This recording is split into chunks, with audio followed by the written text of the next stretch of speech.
Hi, today we're talking about executive resume best practices.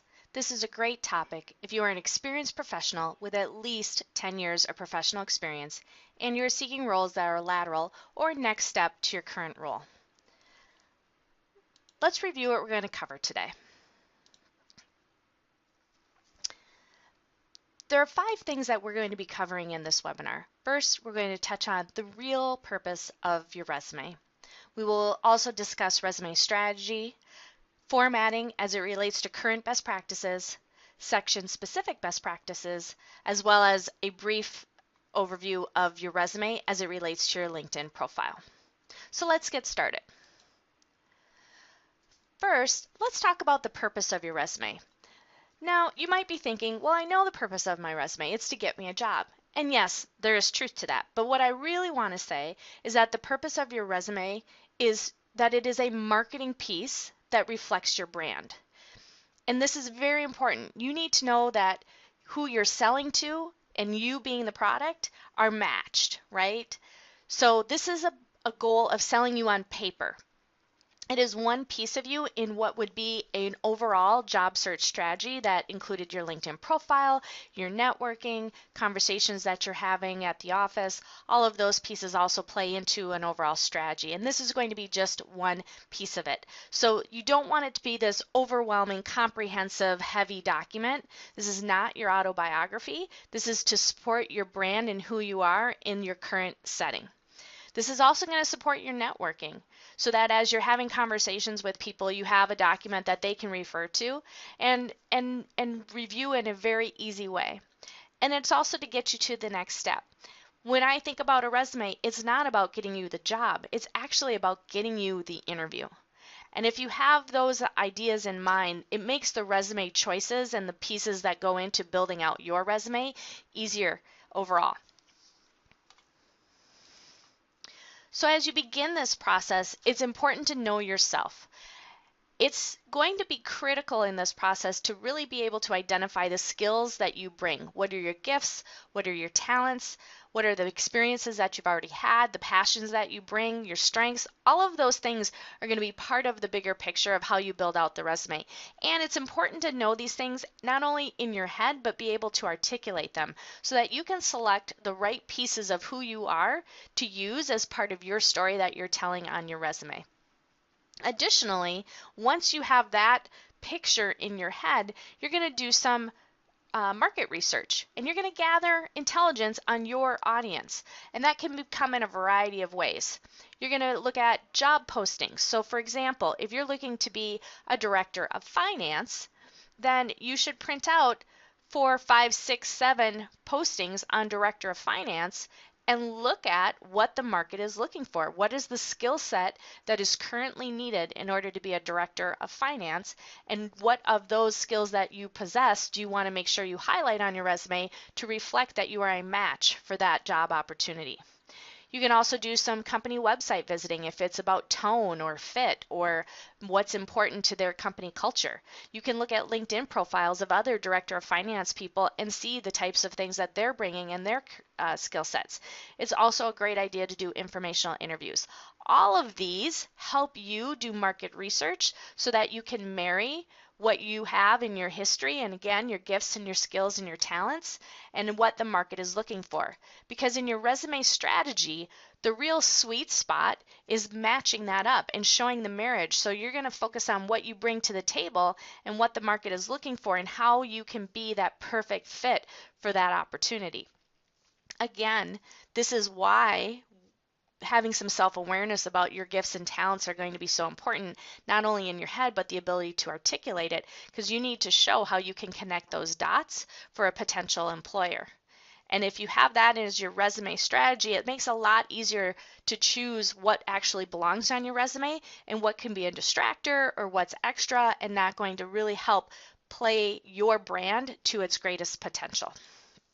At the end of the day, all good resumes, executive, standard, student, doesn't matter. They all have these things in common. So you're having these resumes that are going to be built for the job, targeting the specific role at that moment. They're going to have results-orientated bullets. They're going to sell you It's going to be metrics driven and quantifiable where possible, and it's going to connect the dots for your reader. It's also going to do that in a very clean layout. One of the most important things you can do, we know that resumes are looked at less than 10 seconds at a time in many cases. And unfortunately, most of the time, the recruiter isn't looking for a reason to put you in the yes pile as much as a reason to put you in the no pile. And so a clean layout is actually part of your resume strategy because you want to make it as readable and as absorbable as possible for the person on the other side, so that if they really are only going to give it 10 seconds, they have the best opportunity to capture your important information in that short period of time. So let's talk about resume formats for a moment. Now, you might be all familiar with the different types of resume formats. There's reverse chronological, functional, there's a hybrid out there. What we recommend at the Graduate Business Career Center is that you stick to a reverse chronological resume. This is the resume that our recruiter counsels, those are the recruiters that we work with who are giving us feedback. They tell us that this is their preferred format. And so we highly recommend that you stick to this very clean layout. Again, it's about being readable and absorbable so that your recruiter or screener can see your information as quickly and as easily as possible. Continuing on in the format overall, you will see this list here, and I won't necessarily read it to you, but you can see the information about length and font and margins and how we want consistent formatting throughout, how we don't want too many bold or too many italics, and we're using them in a very wise way, and that we're avoiding a lot of density. So we want this easy white to black space balance that the eye is comfortable with, and as little clutter as possible. So we want it as clean as possible. Now I tell you all of this and I'm giving you these guidelines, but what I want you to do is I'd encourage you to go out to the GBCC website and pull the Carlson Executive Resume Template that we have created for our executive students and alumni. This format, this template is going to reflect those things that I've listed here and will help ensure that you are building out your resume in the cleanest form possible. Now, standard resumes have a basic layout. What is working right now, or what is on trend, if you will, is to open with a professional summary. This is optional, but if you choose to do it, it's the first thing that is on the list, followed by your experience, then your education. Potentially, you could have some leadership, community involvement, or skills and certifications. That will all vary based on your history, but those are common sections that might appear. You might also have some professional affiliations, certifications, licensures, publications. Again, these are all going to be unique to you. What's important about these choices is that you're not trying to put everything and the kitchen sink on your resume, but you're making thoughtful choices about what belongs there. So as an example, if you happen to be an engineer, but you are transitioning and want to get into a marketing space, you would downplay all of your engineering certifications. At that point, you don't want them to see your history. You want them to see you for the job that you want. And so any projects that you have done that are related to marketing, or any times you were working with the marketing team as part of your current role as an engineer, those are the elements that you would focus on, and less about engineering elements and certifications, Six Sigma, black belts, those kinds of things. Those would be downplayed because chances are that is not what a marketing role is going to look for. Let's talk about each section for just a moment. So in your summary section, notice this is summary, not objective. Objectives are off trend at the moment. You're going to have 2 to 5 sentences that are basically objective and factual. You want to show the recruiter how they can leverage you in their organization and position you against the other candidates in the talent pool. This is going to be your anchor so that whatever you say in this professional summary, you support it through the rest of your document. On this slide, I have a few examples here of what you might include in your professional summary and what things I don't want you to include. So don't use your summary to be really flowery, about being inspiring or visionary or works well with others. Those are the things that are disputable and hard to really get your hands wrapped around. We don't want you to use your summary for that. What we want you to use your summary is that you have evidence in your resume that shows that you are great at site transformation, or that you are really good at brand management and build. These are the types of things that are verifiable, and you can continue to share in your resume through the rest of your document how you're good at those things. Moving on to the experience section, there are some things that we want you to think about as you build this piece out. First, you're going to start with your most recent experience at the top and work your way backwards through your document so that the oldest stuff lands on page 2. You're going to devote most of your space to the most relevant experience, and as you go further back, your sections are going to get smaller and smaller. Generally speaking, I would say your most recent 3 jobs are probably going to get the most amount of your attention, and maybe only your 2 most recent roles. Your bullets should primarily be 1 to 2 lines long. 1.5 is very common. 2 lines is very common. Stick to 1 sentence per bullet.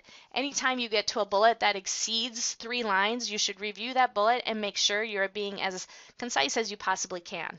Now, in the course of an entire resume, if you happen to have a bullet that's 3 lines long, that's fine. That's not a problem. But your document can't be filled with that number of bullets of that density because, again, you're not making it easy for your reader to consume the information.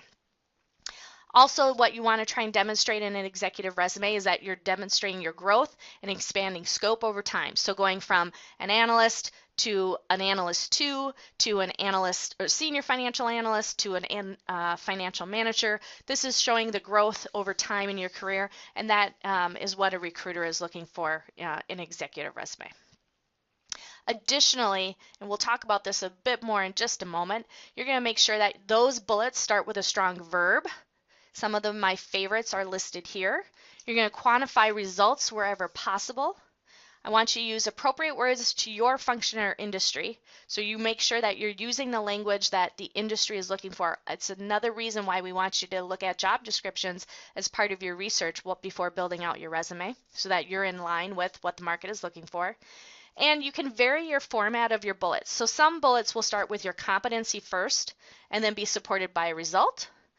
And sometimes the flip is true. Sometimes you'll open with your result and you'll support with your competency. Now, an example of that might be when I talk about a competency, you might say, led 5-person team to do XYZ by end of year.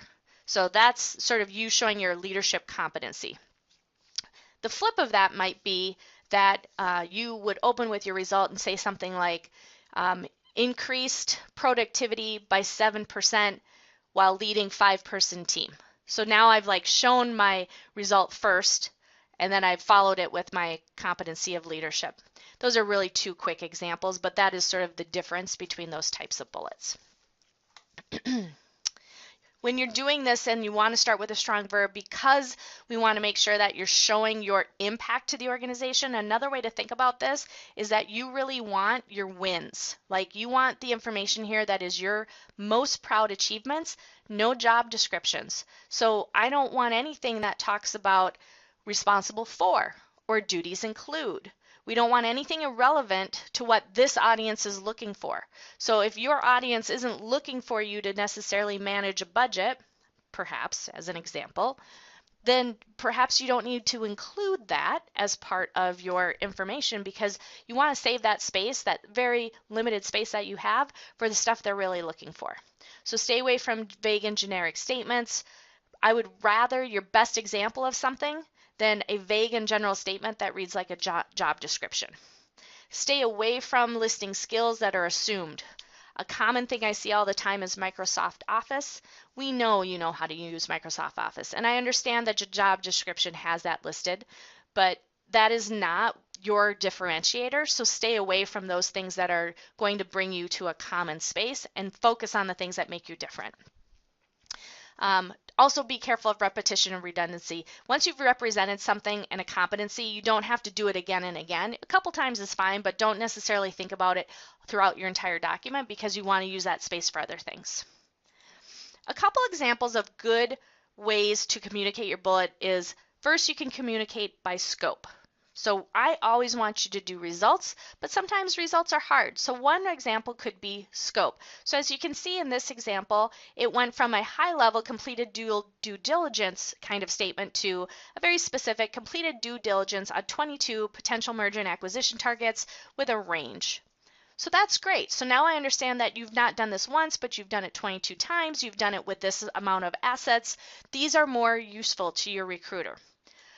A better way to write your bullets is with communicating goals. Well, so in this case, we're talking about a supervision type of role and staff members. And if you look at the top one, it's not very specific, and it does read a bit like a job description. In this case, we can make it a little bit more specific by saying this 25-person marketing and promotion team to execute strategic initiatives and support the division's fiscal plans. So it's giving that little bit more of oomph behind it. But the best way to write your bullets, the very best way, is to communicate your results. And that's where I always want you to start. So whether you, instead of saying just developed and implemented marketing strategy, which is really big, does not differentiate you, doesn't tell how you're different than the next candidate, get very specific. Directed channel strategies, new brand positionings, and a $4 million budget for Paw Prints pet food line, resulting in a 23% increase in sales. Now that a recruiter can get their arms wrapped around. I want to take a moment and talk about another resource really quick that is available to you, and that is as a student, and that is VMOC.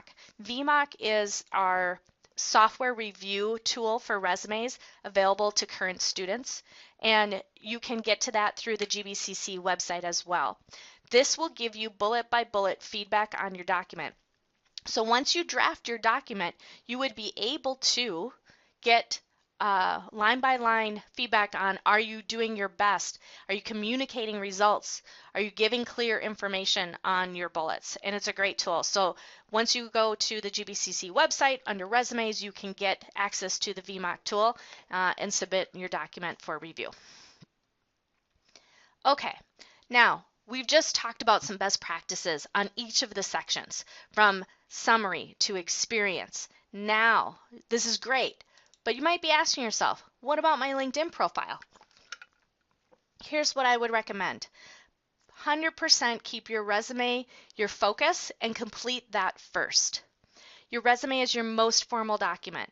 And what recruiters are looking for is that they want you generally in alignment and consistent with your resume. So by doing your resume first, you take a lot of work out of your LinkedIn profile efforts. So complete your resume first, generally in alignment, don't change too much, and think about your search engine optimization. So that goes back to understanding that you are using the industry terms, the functional terms that are important to the role that you're going for, and that you're inserting those into your bullets. I've included a checklist here to help you go through the process of building out your resume. So network, get information, get job postings, write it for the job that you want, not the job that you have.